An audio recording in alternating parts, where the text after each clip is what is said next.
Bismillahirrahmanirrahim. Assalamualaikum warahmatullahi wabarakatuh. Alhamdulillahi rabbil alamin, wal aqibatu lil muttaqin, wala udwana illa 'alal zalimin. Wassalatu wassalam ala asyrafil anbiya'i wal mursalin, Nabiyyina Muhammadin wa ala alihi wa sahbihi ajma'in. Amma ba'du. Hadirin jamaah salat maghrib yang semoga selalu dirahmati, diberkahi, diridhai oleh Allah Azza wa Jal. Alhamdulillah, kita bersyukur dan tak henti-hentinya memuji kepada Allah yang masih berkenan memberikan kepada kita kesehatan, memberikan kepada kita kekuatan, memberikan kepada kita kesempatan dan waktu luang yang dengan izinnya kita dapat memaksimalkan ibadah dan ketaatan kita kepada Allah Azza wa Jalla. Salawat dan salam kita kirimkan kepada baginda Rasulullah sallallahu alaihi wasallam. Semoga Allah Subhanahu wa taala senantiasa mengistiqomahkan kita untuk selalu mengikuti tuntunan, petunjuk, ajaran yang diwariskan oleh Nabi kita Nabi Muhammad sallallahu alaihi wasallam. Kemudian pada malam hari ini kita kembali akan melanjutkan pembahasan kita terkait dengan Kitabul Jinayat, ya, di mana pada pembahasan malam hari ini kita akan masuk pada bab yang terakhir dari pembahasan jinayah, ya, pidana dalam Islam, terkait dengan firriddah, ya, hukum-hukum yang terkait dengan riddah. Riddah itu artinya seseorang yang murtad, ya, keluar dari agama Islam, ya. Ini tentunya masuk dalam bab jinayah, pelanggaran yang tentunya di dalam syariat agama kita memiliki hukum dan memiliki konsekuensi yang seharusnya diketahui oleh setiap muslim.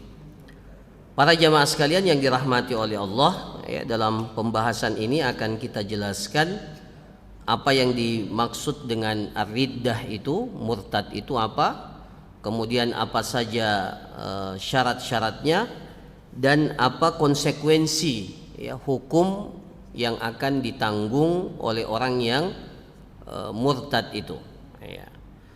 Itu yang pertama. Kemudian yang kedua kita akan menjelaskan, ya, contoh atau beberapa perkara yang apabila seseorang terjatuh kepada perkara itu maka itu termasuk bentuk riddah, ya, keluar dari agama Islam. Dan yang terakhir nanti akan dijelaskan terkait dengan hukum-hukum, ya, hukum-hukum atau konsekuensi hukum yang ditanggung oleh seseorang yang ditetapkan murtad, ya, keluar dari agama Islam.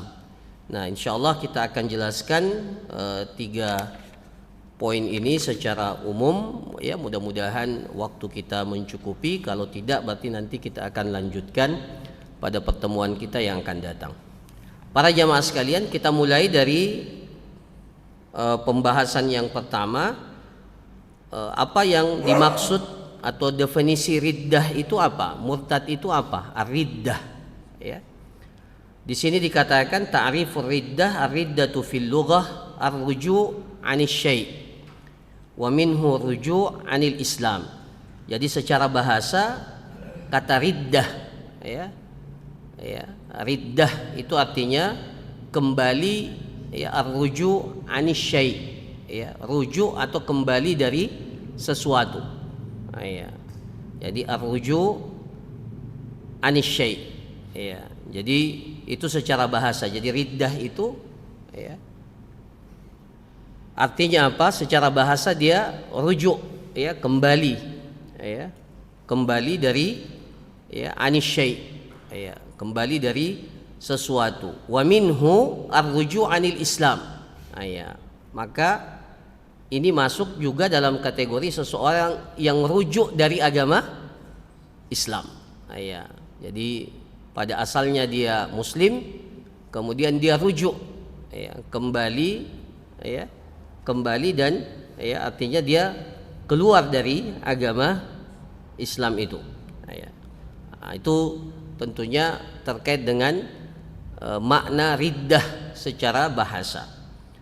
Adapun secara istilah, wafil istilah, ya, didefinisikan dalam kitab ini bahwa ar-riddah itu adalah al-kufru ba'dal Islam tau'an binutqin aw i'tiqadin aw syakkin aw fi'lin. Ya. Jadi apa riddah itu? Ya, kalau kita dalam bahasa Indonesia, apa murtad itu apa? Perbuatan murtad itu apa? Ya, dalam definisi yang disebutkan dalam kitab ini dikatakan secara istilah riddah itu adalah al-kufru ba'dal Islam tau'an. Ya. Kekufuran setelah keislaman.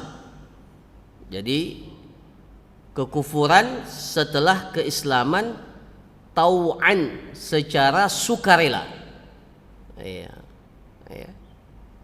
Jadi seseorang yang berada dalam agama Islam kemudian secara sukarela, tidak dalam tekanan, tidak dalam paksaan, kemudian keluar dari Islam. Nah, itu yang disebut dengan riddah atau kita istilahkan murtad. Ya. Jadi seseorang yang keluar kufur setelah dia berada dalam kondisi atau dia berada dalam keadaan muslim. Ya, al-kufru ba'dal Islam tau'an, secara sadar, sukarela dan tidak berada dalam tekanan atau paksaan. Ya, al-kufru ba'dal Islam binutqin, baik dengan ucapan. Jadi penyebab seseorang murtad itu bisa dengan ucapan. Ya, nanti kita akan jelaskan beberapa contoh perbuatan, perkataan, keyakinan, bahkan keraguan.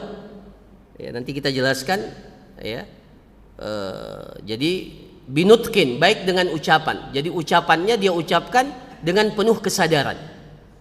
Ya, di mana ucapan itu ketika diucapkan menunjukkan bahwa dia telah keluar dari Islam. Ya. Au i'tiqadin, atau secara keyakinan, i'tiqad. Ya, i'tiqad, dia meyakini itu. Ya. Ya. Nah, jadi bisa karena ucapan, bisa karena keyakinan, au syakkin, atau karena keraguan. Ya. Keraguan. Jadi para jamaah sekalian, keraguan terhadap sesuatu perkara yang telah ditetapkan, ya, bahwa perkara itu bagian daripada keislaman yang paling dasar, yang paling pokok, yang tidak bisa diingkari sama sekali, ketika diragukan, itu bisa masuk dalam kategori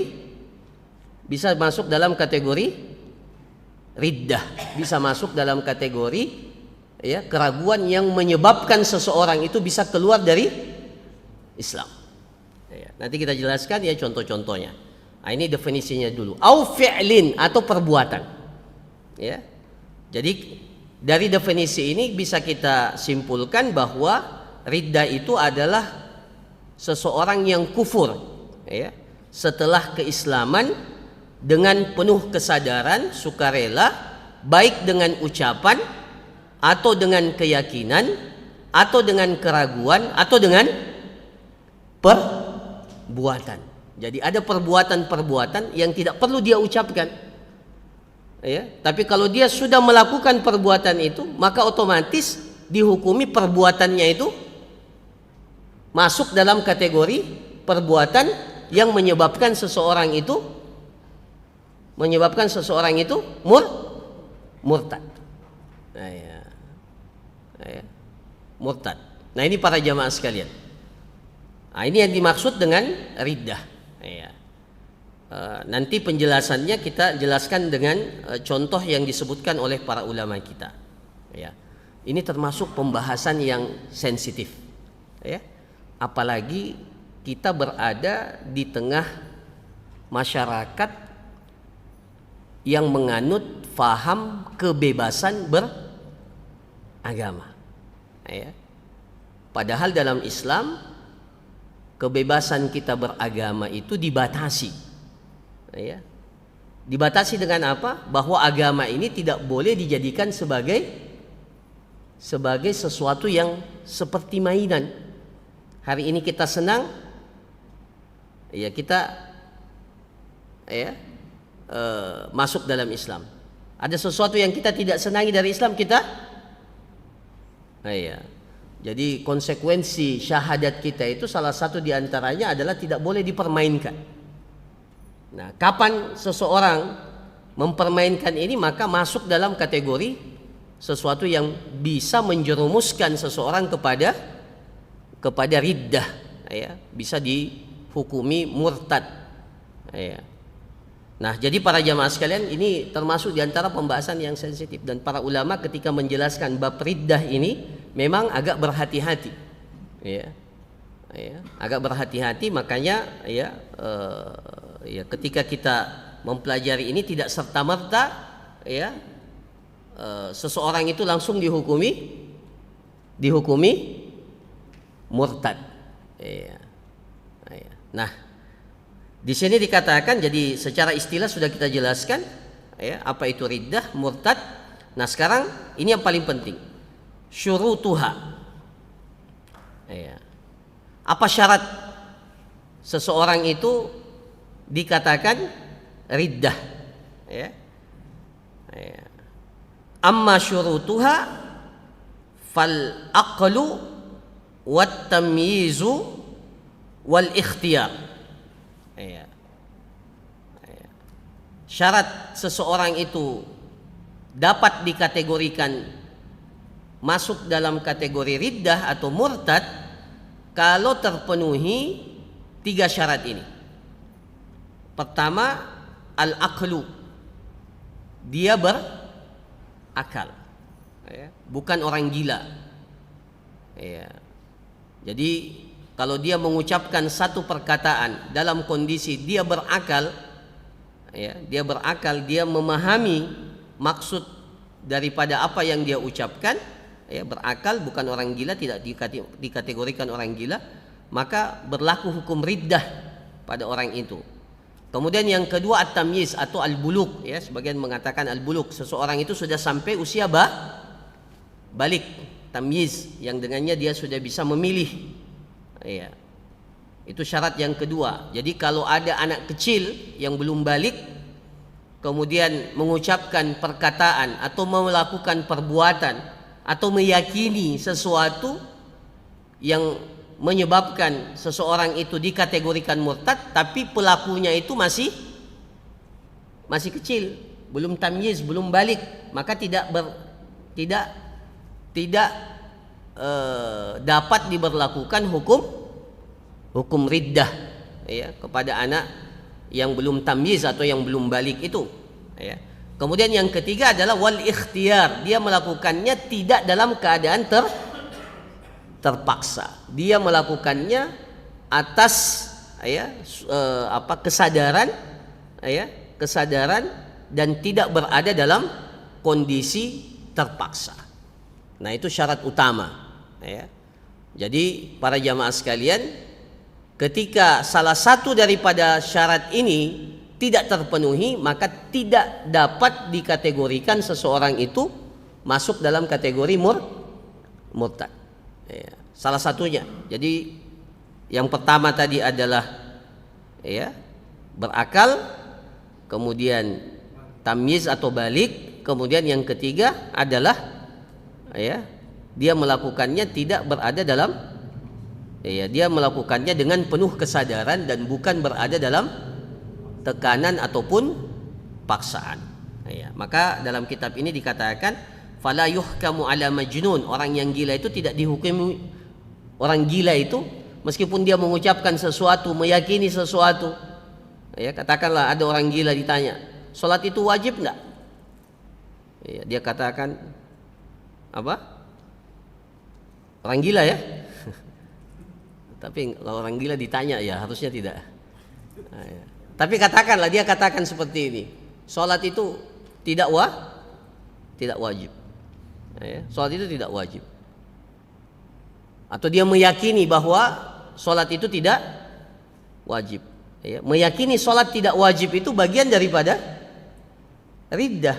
Ya, keyakinan yang bisa menyebabkan seseorang itu murtad. Tapi kalau yang meyakininya orang gila atau yang meyakininya anak kecil, ya, yang belum balik, belum tamyiz, maka tidak dikategorikan, tidak bisa dihukumi sebagai seseorang, orang tersebut itu murtad, keluar dari Islam. Jadi fala yuhkamu ala majnun aw sabiyyin ghairi mumayyiz, atau anak kecil yang belum sampai pada usia tamyiz, aw mukrahin birriddah, atau orang yang berada dalam kondisi terpaksa, aw mukrahin birriddah, ya, illa man ukriha wa qalbuhu mutmainnun bil iman, ya. Jadi kecuali dalam ayat dikatakan illa man ukriha, kecuali orang yang berada dalam tekanan, dalam paksaan, ya, padahal hatinya masih, ya, masih mengakui dan masih berada dalam kondisi beriman kepada Allah Subhanahu wa taala. Maka salah satu persyaratan seseorang itu dihukumi murtad kalau dia melakukan itu dengan penuh kesadaran. Nah, maka tidak dihukumi murtad kalau berada dalam tekanan atau berada dalam paksaan. Nah, ini para jamaah sekalian. Jadi, ya, itu diantara atau itu yang masuk dalam kategori syarat, ya, penetapan hukum riddah atau hukum murtad itu. Nah, kemudian yang ketiga, apa hukum murtad? Nah, ini konsekuensinya, dengarkan baik-baik. Jadi kalau seseorang diputuskan atau ditetapkan, siapa yang menetapkan? Hakim. Siapa yang menetapkan? Ya, bukan sembarang orang. Hukum yang terkait dengan persoalan jinayah, ini sudah kita jelaskan. Jinayah, hukuman, penetapan status dan seterusnya, itu yang putuskan siapa? Hakim. Ya, tidak diberikan otoritas itu kepada person-person. Ya. Nah, jadi hukum murtad itu apa konsekuensinya? Ada konsekuensi di dunia, ada konsekuensi di akhirat. Di sini dikatakan amma hukmuhu fid dunya, adapun hukumnya, konsekuensi hukumnya di kehidupan dunia, fahual qatlu, maka hukum asalnya, hukumnya yang berlaku di kehidupan dunia ini adalah apa? Al-qatlu. Apa itu al-qatlu? Di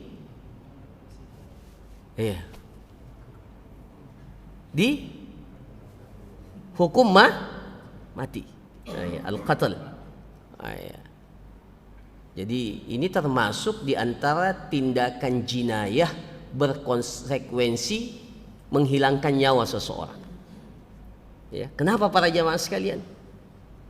Ini lebih berat dari mencuri. Ini lebih berat dari jinayah-jinayah, tindakan-tindakan pidana yang lainnya. Kenapa? Karena yang dipermainkan itu adalah agama. Ya, sementara salah satu atau bahkan, ya, para ulama kita mengatakan di antara 5 tujuan utama syariat Allah ini diturunkan, ya, 5 tujuan utama syariat ini diturunkan oleh Allah adalah hifzuddin, penjagaan terhadap identitas agama. Ya, maka disyariatkan jihad.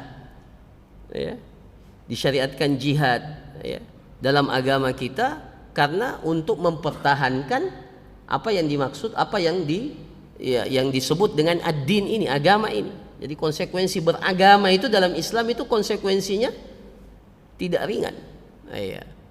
Ya, kita tidak boleh, ya, mempermainkan memperolok-olok, meremehkan persoalan identitas agama ini. Ya. Maka para jamaah sekalian, di sini dikatakan amma hukmuhu fid dunya fahuwal qatl. Maka hukumannya itu adalah hukuman al-qatl. Al-qatl itu hukuman mati. Ya. Apa dalilnya? Dalilnya liqaulihi sallallahu alaihi wasallam, man baddala dinahu faqtuluh. Siapa yang mengganti agamanya, maka apa? Faqtuluh. Ya, faqtuluh itu maka bunuhlah orang itu. Ya.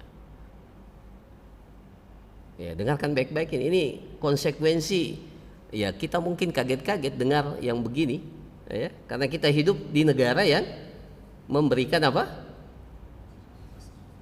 Ya, kalau secara hukum agama bisa enggak orang kalau hukum negara ya, ini mohon maaf, hukum negara hari ini dia muslim, bulan depan dia pindah, secara hukum agama hukum negara boleh enggak?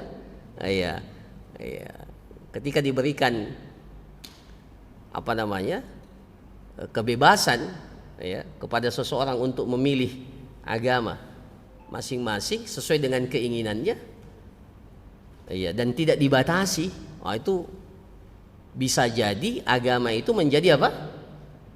Ya, berdasarkan ya kalau lagi suka, ya, lagi suka seperti musiman, ya lagi musim ini ya lagi suka ini, tapi lagi selesai ya pindah lagi, tidak boleh seperti itu. Ya, jadi para jamaah sekalian, man baddala dinahu faqtuluh. Ya. Tapi apakah serta-merta harus dieksekusi mati? Serta-merta tiba-tiba ganti agama, murtad langsung dihukum mati? Tidak. Islam tidak serta-merta dalam semua proses proses penetapan hukum itu melalui tahapan-tahapan yang telah ditetapkan oleh para ulama kita. Jadi tidak serta-merta, meskipun hukum asalnya man baddala dinahu faqtuluh. Siapa yang mengganti agamanya maka konsekuensinya itu adalah dieksekusi mati. Iya. Tapi di sini dikatakan wa yambagi qabla al-qatli an yustatab. Tapi sebelum dieksekusi harus diminta untuk jadi harus diistitab dulu. Apa itu istitab? Diminta untuk bertobat, diberikan. Jangan sampai dia mengganti agamanya karena apa? Ada sesuatu ya syubhat atau sesuatu yang menjadikan sebenarnya ya ketika dijelaskan dia bisa sadar kembali. Jadi tidak serta-merta seperti itu. Makanya di dalam kitab ini katakan wa yambaghi qabla al-qatli an yustatab, diminta. Ya mudah-mudahan dia mau bertaubat dan kembali masuk ke dalam agama Islam. Ya. Kan ada orang yang keluar dari agama gara-gara apa? Dari Islam gara-gara persoalan apa yang paling banyak? Ya, yang biasa kita dengar persoalan pernikahan. Ikut siapa? Suami atau istri? Ya, terjadi dua-duanya. Ada yang gara-gara menikahi seorang wanita ini akhirnya ikut agama wanita itu. Sebaliknya pun ada. Ya. Karena laki-lakinya beragama tertentu akhirnya dia mengikuti agama demi cintanya. Ya, demi cintanya. Ya. Nah, ini para jamaah sekalian, bisa saja karena dengan sebab itu. Maka dalam Islam ya dikatakan ya sangat penting untuk ya sebelum dieksekusi an yustatab wa yud'a ilal Islam, didakwahi, diajak kembali untuk masuk kembali ke dalam Islam. Ya, jadi tidak serta-merta ketika seseorang dihukumi murtad kemudian langsung dieksekusi, enggak. Ya. Wa an yudayyak alaihi wa yuhbas salasatu ayyam, ini dalam kitab fikih ya. Ya, sengaja yudayyak alaihi, sengaja dibatasi. Ya, dibatasi gerak-geriknya, dibatasi kehidupannya sehingga dia merasa sempit, ya, dan bahkan kalau bisa, ya, kalau dilihat maslahat bisa dipenjara, ya, salasata ayyam, kalau di sini katakan 3 hari di penjara, diberikan kesempatan itu, ya, mau bertobat enggak? Ya. Nah, fa in taba wa illa qutil, kalau dia bertobat maka tidak ada masalah, kembali, ya. Tapi kalau tidak maka barulah ditetapkan hukuman qatl itu, hukuman mati itu, ya.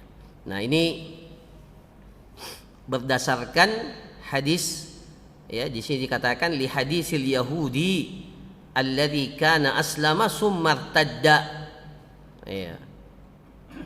Faqala Mu'ad radhiyallahu an li Abi Musa la anzilu an dabati hatta yuqtal faqutil. Masya Allah, ini para sahabat ini betul-betul memahami konsep bahwa agama ini tidak boleh dipermainkan, ya, dan mereka mengerti betul konsekuensi kalau seorang itu mengganti agamanya, keluar dari agama Islam. Dalam hadis, ya, hadis Mu'ad, ya, dikatakan hadis pernah seorang Yahudi, ya, masuk Islam, seorang Yahudi masuk Islam, alladzi aslama summa irtadda, kemudian dia, seorang Yahudi masuk Islam kemudian murtad, ya, murtad, keluar dari Islam. Faqala Mu'ad radhiyallahu anhu li Abi Musa, maka berkata Mu'ad ibn Jabal radhiyallahu an kepada Abu Musa, ya, yang akan mengeksekusi Yahudi itu, dia katakan la anzilu an dabbati hatta yuqtal, saya tidak mau turun dari kendaraanku ini sampai dia dibunuh. Dia mengancam seperti itu, saya tidak akan turun, eksekusi. Hatta yuqtal faqutil, maka dieksekusi, dihukum mati. Ya. Wa fi riwayatin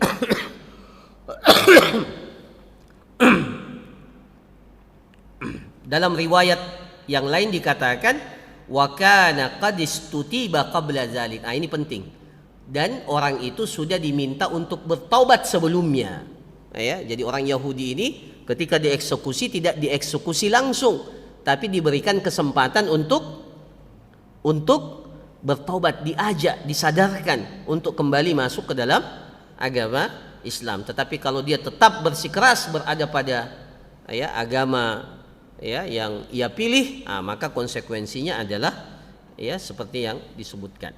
Nah, ini juga berdasarkan liqauli Umar radhiyallahu an lamma balaghahu anna rajulan kafara ba'da islamihi faduribat unuquhu qabla an yustatab. Jadi pernah ada kasus Umar bin Khattab, ya, di masa pemerintahan Umar bin Khattab ada seseorang yang murtad kemudian dieksekusi tanpa dimintai pertaubatan. Ya, jadi dieksekusi tanpa diminta untuk bertaubat. Maka ketika hal itu sampai kepada Umar bin Khattab radhiyallahu an, maka Umar, ya, itu marah dan kemudian mengatakan fahalla habastumuhu salasan, kenapa tidak ditahan dulu selama 3 hari, ya, kenapa langsung dieksekusi, ya, fahalla habastumuhu salasan fa'at amtumuhu kulla yaumin raghifa, ya, selama dia ditahan kenapa kalian tidak memberikan kepadanya raghif, makanan, ya, raghif itu roti, ya, jadi tetap diberikan hak-haknya selama dia ditahan.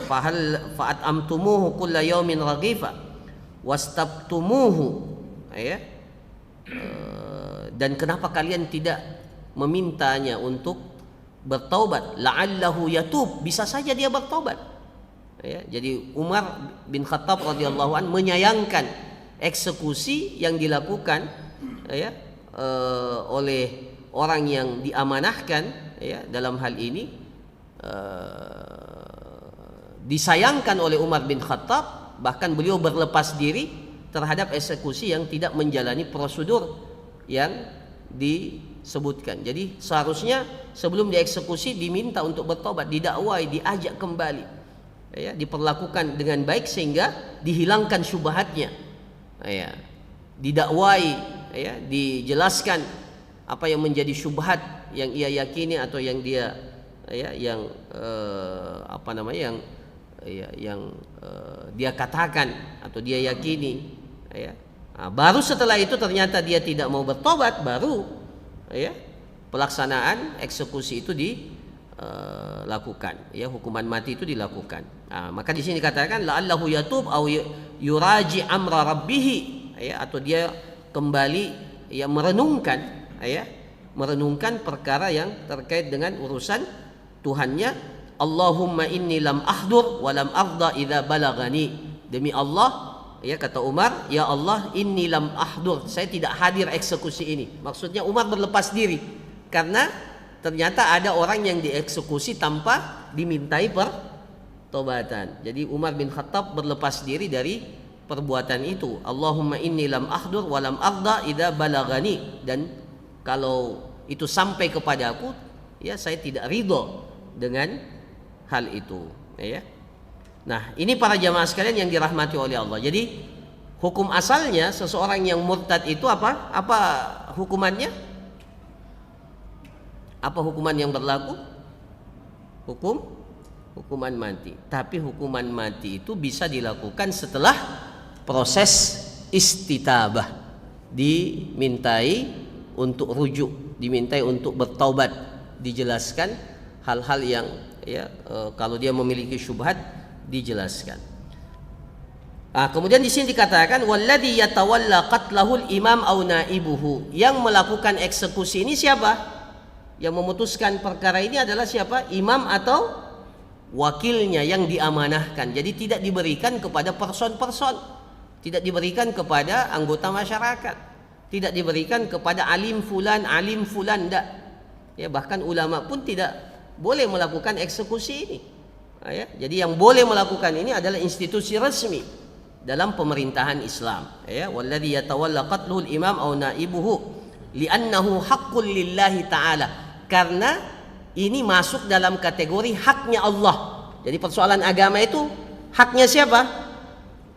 Haknya Allah. Ya, Allah yang memiliki hak terkait dengan itu. Fayakunu ila waliyil amr, maka urusannya itu diserahkan kepada waliul amr, orang yang diberikan amanah untuk mengurus kaum muslimin, ya. Nah, ya. Bahkan di sini dikatakan wala yuqtalus sabiyul mumayyiz walau qila bi sihhati riddatihi hatta yablugh. Bahkan kalau seorang anak yang belum balik, ya, dia melakukan atau terjatuh pada perbuatan murtad padahal dia sudah masuk dalam kategori tamyiz, ya. Jadi usia balik itu ada namanya tamyiz, ada namanya usia balik. Tamyiz itu belum balik tapi sudah bisa mencerna, ya. Sudah bisa mencerna, dia sudah faham tapi belum balik. Maka dalam penjelasan dalam kitab ini dikatakan wala yuqtalus sabiyul mumayyiz walau qila bi sihhati riddatihi, meskipun sebagian para ulama mengatakan dapat dihukumi murtad, ya, meskipun dia belum balik, ya, tapi tidak boleh dieksekusi kecuali dia sudah berusia balik, karena nanti dia berusia balik baru dikatakan dia mukallaf. Sebelum itu tidak boleh dieksekusi, meskipun sebagian menganggap ucapan perkataannya itu mengindikasikan dia murtad, tapi eksekusinya tidak boleh sampai dia berusia balik dan diminta untuk bertobat, dijelaskan seperti yang kita telah jelaskan. Nah, ini hukuman di dunia. Amma hukmuhu fil akhirah, adapun hukuman yang akan didapatkan di kehidupan akhirat, ya, kalau dia tidak bertobat, orang yang murtad yang tidak bertobat, apa hukumannya di kehidupan akhirat? Faqad bayyanahu Allah Ta'ala fi qawlihi, maka hal itu sudah dijelaskan oleh Allah Subhanahu wa taala dalam firman-Nya dalam Al-Qur'an, wa may yartadda minkum an dinihi fayamut wa huwa kafirun faulaika habitat a'maluhum fid dunya wal akhirah wa ulaika ashabun nar hum fiha khalidun. Ya. Semoga Allah Subhanahu wa taala melindungi kita. Ini, ya, sudahlah di dunia, ya, mendapatkan kehinaan, ya, apalagi di kehidupan akhirat. Jadi agama Allah ini tidak boleh dipermainkan. Allah Subhanahu wa taala berfirman, "Wa may yartadda minkum an dini." Siapa yang murtad dari agamanya di antara kalian? "Wa may yartadda minkum an dinihi fayamut." Kemudian dia meninggal.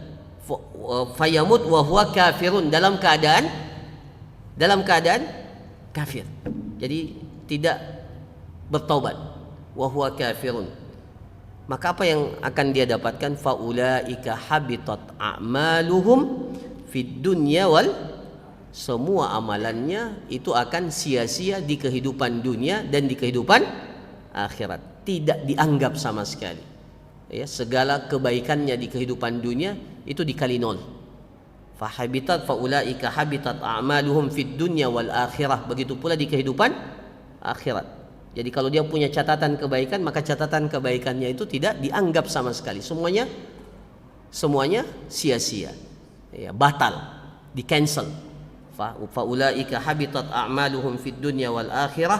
Kemudian naudzubillahi min dzalik, wa ulaika ashabun, nah, mereka itu penghuni neraka, hum fiha khalidun, mereka akan kekal selama-lamanya dalam, ya, neraka itu. Nah, ini para jamaah sekalian terkait dengan hukuman bagi orang yang murtad. Ya, saya kira demikian apa yang dapat dijelaskan, ya. Ini pembahasan selanjutnya agak panjang, ya, nanti kita lanjutkan pada pertemuan yang akan datang.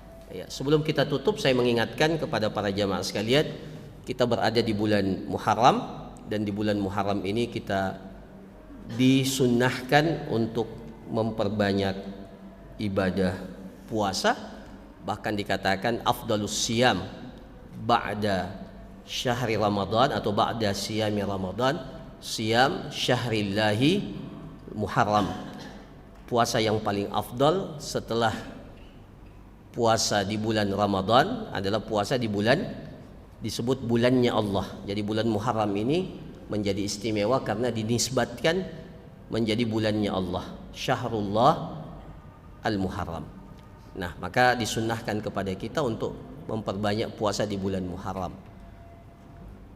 Terkait puasa Asyura, ya, terkait puasa Asyura, maka Rasulullah Shallallahu Alaihi Wasallam dalam penjelasan para ulama itu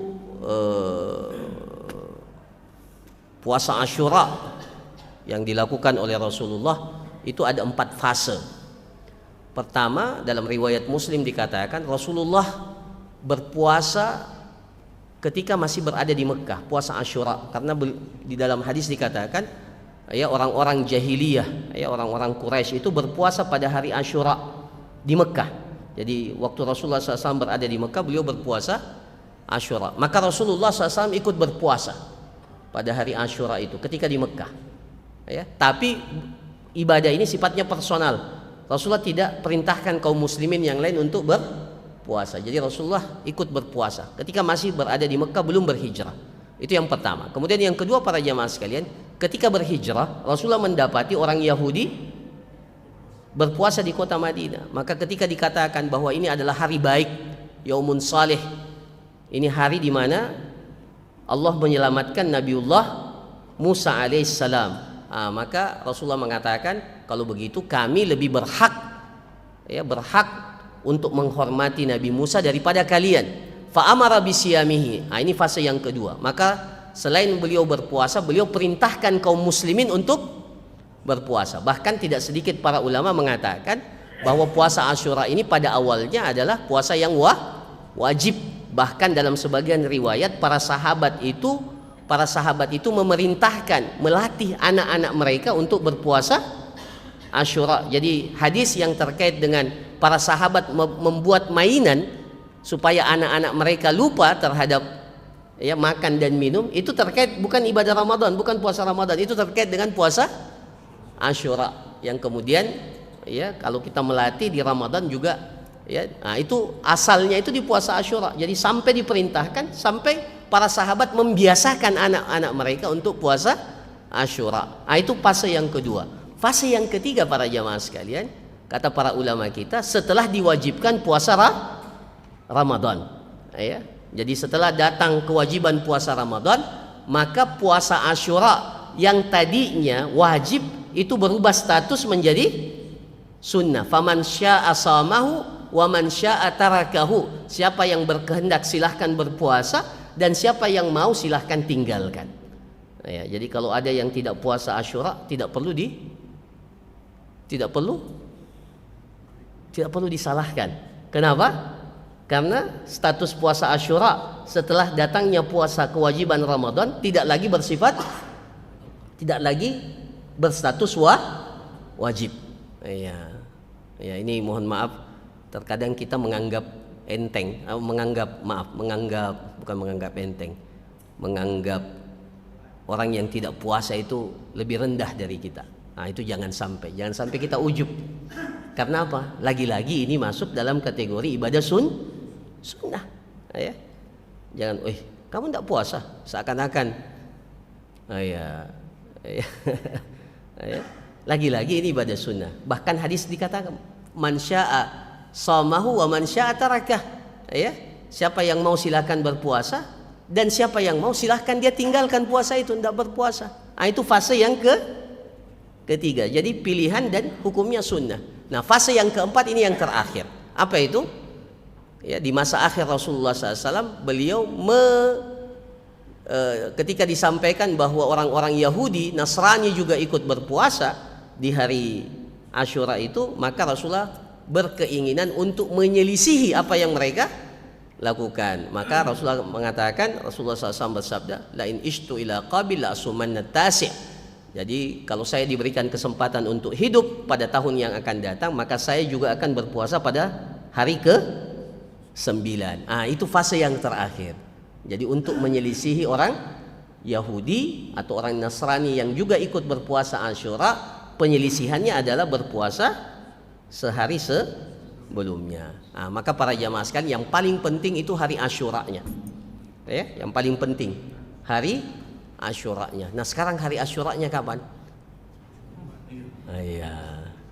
Nah, sekarang kalau ingin meyakinkan bahwa antum puasa Asyura, pilihannya puasa hari Kamis besok dan puasa hari Jumat. Insya Allah kalau puasa di 2 hari itu, insya Allah dapat Asyura. Insya Allah yakin dapat Asyura. Kenapa? Karena berdasarkan apa yang diputuskan bahwa tanggal 10 Muharram yang ditetapkan oleh Dewan Syariah itu bertepatan dengan hari Jumat. Meskipun perhitungan yang lain mengatakan besok itu 10 Muharram. Jadi silahkan puasa besok dan puasa lagi jadi jangan hanya membatasi besok saja puasa, karena berkemungkinan Asyura itu bukan di hari Kamis, Asyura itu di hari Jumat. Jadi yang paling meyakinkan puasa besok dan puasa Jumat. Tapi kalau ada juga yang puasa hari ini, puasa nanti hari Sabtu lagi, puasa lagi hari Ahad, tidak ada masalah. Karena memang secara umum berpuasa di bulan Muharram ini disunnahkan. Tapi kalau ingin mendapatkan Asyuranya, maka seperti itu. Tapi ketika berniat para jamaah sekalian, jangan berniat besok ya, jangan niatnya begini. Kalau besok tanggal 10 maka puasa Asyura, tapi kalau itu tidak boleh begitu. Itu namanya ragu-ragu dengan niatnya. Silahkan berpuasa saja, berpuasa dan puasa Muharram, memperbanyak puasa Muharram, dan insya Allah mudah-mudahan mendapatkan keutamaan puasa pada tanggal 10 Muharram atau yang disebut dengan Asyura. Saya kira demikian para jamaah sekalian, mudah-mudahan bermanfaat. Barakallahu fikum, jazakumullah khairan. Subhanakallahumma rabbana wa bihamdik, nasyhadu an la ilaha illa anta, nastaghfiruka wa atubu ilaik. Wa sallallahu ala nabiyyina Muhammad wa ala alihi washabbihi ajmain. Assalamualaikum warahmatullahi wabarakatuh.